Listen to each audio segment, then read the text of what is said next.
अस्सलाम वालेकुम। The way I cook में आज एप्पल कैरेट मफ़िन्स बन रहे हैं। एप्पल कैरेट मफ़िन्स के लिए इस रेसिपी को अंत तक देखें और तमाम स्टेप्स को फॉलो कीजिए।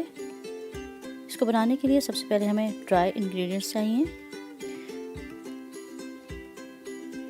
मैदा 1 कप लिया है,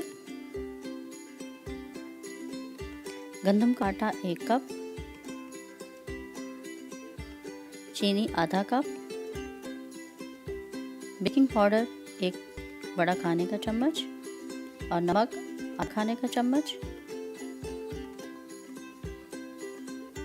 अदरक पाउडर 1/4 टीस्पून और दालचीनी पाउडर 1/4 टीस्पून, मैदा, गंदम का आटा और बाकी तमाम अज्जा को एक बाउल में डालकर मिक्स कर लें।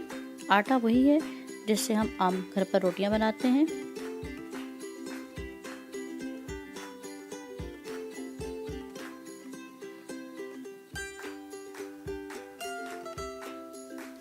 इन सब चीज़ों को अच्छी तरह से मिक्स करके एक साइड पे रख देना है।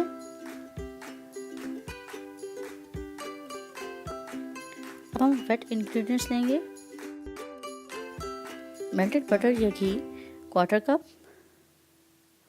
1 1/4 कप मिल्क, 2 अंडे, 1 चाय का चम्मच वनीला एसेंस। अब इनको कंबाइन कर लेते हैं। दोनों अंडों को मैंने तोड़ लिया है। इनको अच्छी तरह से मिक्स करना है और साथ ही आपने मेल्टेड बटर, अगर बटर नहीं है तो आप घी भी डाल सकते हैं, 1/4 कप लेना है। बटर डालने के बाद इसको अच्छी तरह से मिक्स कर लें। अब इसमें दूध डाल दें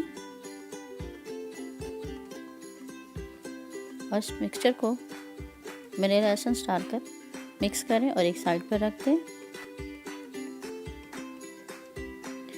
अब फिलिंग के लिए जो अज्जा चाहिए उनमें गाजर है। गाजर को मैंने कद्दूकश कर लिया था और ये 1 कप के बराबर है। इसी तरह सेब लेकर उनका छिलका उतारा और उनको भी कद्दूकश कर लिया 1 कप। और ये मैंने ब्लेंडर में आधा सेब डालकर पानी डालकर उसको पीस लिया है। ये सॉस 1/2 कप है। अब वेट और ड्राई इंग्रेडिएंट्स को कंबाइन कर लिया। इस तरह मिक्स करना है कि इनमें गुठली ना रहे।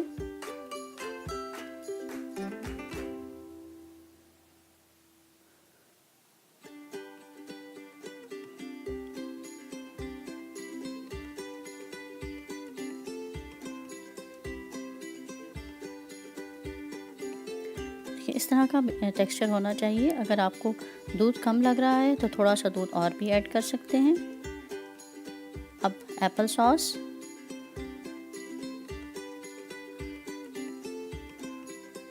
कद्दूकश किए हुए सेब और कद्दूकश की हुई गाजर डालकर चम्मच से या स्पैचुला से इस तरह से मिक्स कर लें।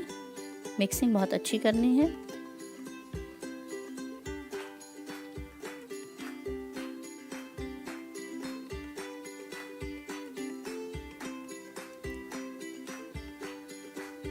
मफ़िन ट्रे को पहले से ग्रीस करके रख लें और ओवन को भी आपने प्रीहीट कर लेना है।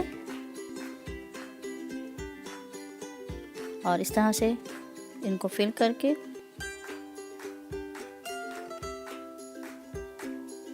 आप मफ़िन बेक कर सकते हैं। इस रेसिपी से 18 के करीब मफ़िन्स तैयार हुए हैं। ट्रे को टैप कर लें और इसको प्री हीटेड ओवन में 20 से 30 मिनट के लिए बेक कर लें। 30 मिनट बाद इनको निकाल कर ठंडा कर लें और चाय के साथ या बच्चों के लंच बॉक्स में एंजॉय कीजिए। लेकिन उससे पहले चैनल को सब्सक्राइब करना, वीडियो को लाइक और शेयर करना ना भूलें। अल्लाह हाफिज़।